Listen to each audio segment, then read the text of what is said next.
Once upon a time there lived a shoemaker who could get no work to do, and was so poor that he and his wife nearly died of hunger. At last he said to her, "It is no use waiting on here. I can find nothing, so I shall go down to Mascalucia, and perhaps there I shall be more lucky." So down he went to Mascalucia, and walked through the streets crying, "Who wants some shoes?"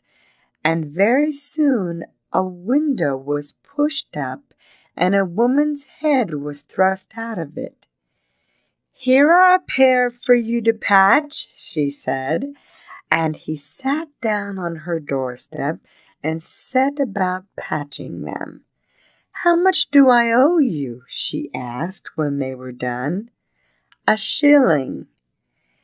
"Here is 18 pence, and good luck to you." And he went on his way.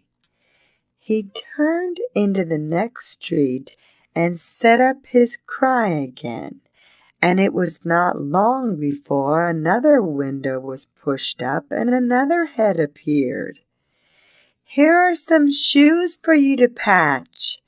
And the shoemaker sat down on the doorstep and patched them. "How much do I owe you?" asked the woman when the shoes were finished. "A florin." "Here is a crown piece, and good luck to you." And she shut the window. "Well," thought the shoemaker, "I have done finely, but I will not go back to my wife just yet, as if I only go on at this rate, I shall soon have enough money to buy a donkey." Having made up his mind what was best to do, he stayed in the town a few days longer, till he had 4 gold pieces safe in his purse.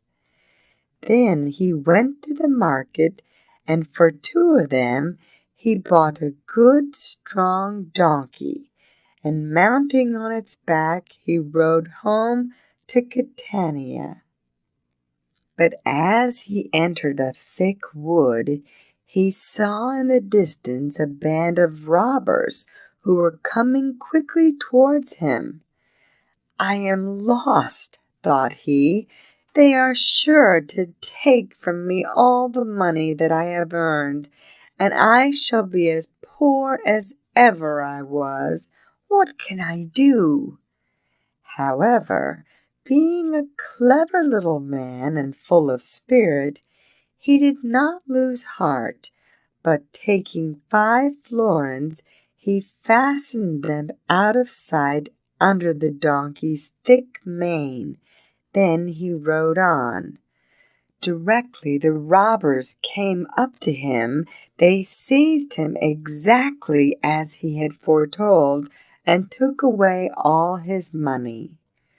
"Oh, dear friends," he cried, wringing his hands, "I am only a poor shoemaker, and have nothing but this donkey left in the world." As he spoke, the donkey gave himself a shake, and down fell the 5 florins. "Where did that come from?" asked the robbers. "Ah," replied the shoemaker, "you have guessed my secret. The donkey is a golden donkey, and supplies me with all my money." "Sell him to us," said the robbers. "We will give you any price you like." The shoemaker at first declared that nothing would induce him to sell him, but at last he agreed to hand him over to the robbers for 50 gold pieces. "But listen to what I tell you," said he. "You must each take it in turn to own him for a night and a day, or else you will all be fighting over the money. With these words they parted, the robbers driving the donkey to their cave in the forest, and the shoemaker returning home, very pleased with the success of his trick. He just stopped on the way to pick up a good dinner, and the next day spent most of his gains in buying a small vineyard.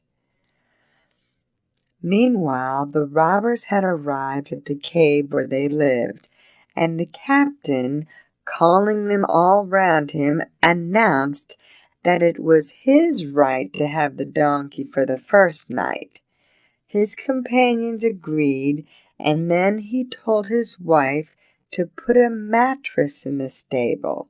She asked if he had gone out of his mind, but he answered crossly, "What is that to you?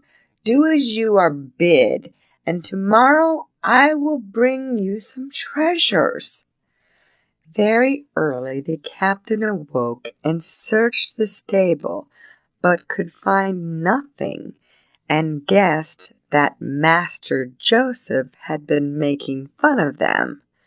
"Well," he said to himself, "if I have been taken in, the others shall not come off any better."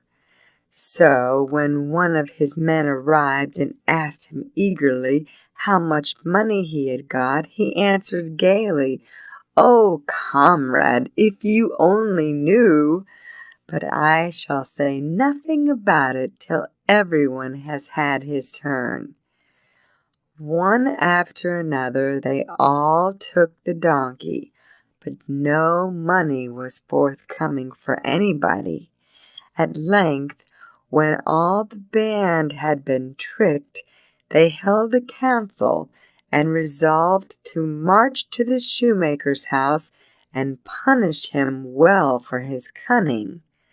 Just as before, the shoemaker saw them a long way off and began to think how he could outwit them again.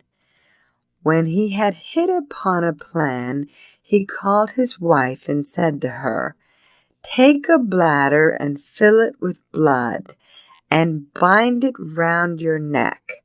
When the robbers come and demand the money they gave me for the donkey, I shall shout to you and tell you to get it quickly. You must argue with me and decline to obey me, and then I shall plunge my knife into the bladder, and you must fall to the ground as if you were dead. There you must lie till I play on my guitar, then get up and begin to dance." The wife made haste to do as she was bid, and there was no time to lose, for the robbers were drawing very near the house. They entered with a great noise and overwhelmed the shoemaker with reproaches for having deceived them about the donkey. "The poor beast must have lost its power owing to the change of masters," said he, "but he will not quarrel about it. You shall have back the 50 gold pieces that you gave for him." "Aita," he cried to his wife, "go quickly to the chest upstairs and bring down the money for these gentlemen." "Wait a little," answered she, "I must first bake this fish. It will be spoilt if I leave it now." "Go this instant as you are bid," shouted the shoemaker, stamping as if he was in a great passion. But as she did not stir, he drew his knife and stabbed her in the neck. The blood spurted out freely, and she fell to the ground as if she was dead. "What have you done?" asked the robbers, looking at him in dismay. "The poor woman was doing nothing." "Perhaps I was hasty, but it is easily set right," replied the shoemaker. taking down his guitar and beginning to play. Hardly had he struck the first notes than his wife sat up, then got on her feet and danced. The robbers stared with open mouths, and at last they said, "Master Joseph, you may keep the 50 gold pieces, but tell us what you will take for your guitar, for you must sell it to us." "Oh, that is impossible," replied the shoemaker, "for every time I have a quarrel with my wife, I just strike her dead and so give vent to my anger. This has become such a habit with me that I don't think I could break myself of it. And, of course, if I got rid of the guitar, I could never bring her back to life again." However, the robbers would not listen to him, and at last he consented to take 40 gold pieces for the guitar. Then they all returned to their cave in the forest, delighted with their new purchase, and longing for a chance of trying its powers. But the captain declared that the first trial belonged to him, and after that the others might have their turn. That evening he called to his wife and said, "What have you got for supper?" "Macaroni," answered she. "Why have you not boiled a fish?" he cried, and stabbed her in the neck so that she fell dead. The captain, who was not in the least angry, seized the guitar and began to play, but let him play as loud as he would, the dead woman never stirred. "Oh, lying shoemaker! Oh, abominable knave! Twice has he got the better of me, but I will pay him out." So he raged and swore, but it did him no good. The fact remained that he had killed his wife and could not bring her back again. The next morning came one of the robbers to fetch the guitar and to hear what had happened. "Well, how have you got on?" "Oh, splendidly!